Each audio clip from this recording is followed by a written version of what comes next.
I think some of the things that are important is when we have these resource groups, that are women's initiatives, we need to engage the majority. We need to have white males sitting at the table in these discussions.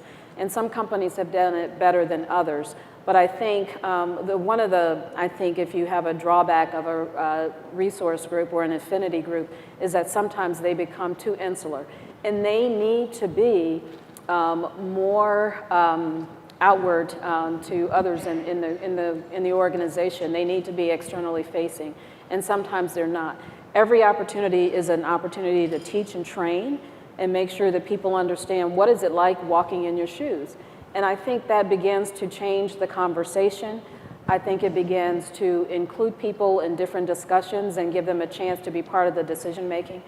I think there's another piece to it in terms of risk taking. You might look at some of the core issues in your company. If your company's not a risk taker and they're pretty conservative, they're going to be last to the table in this diversity discussion. I always say if you see too much of that and you can't break through it, then maybe it's time to break away.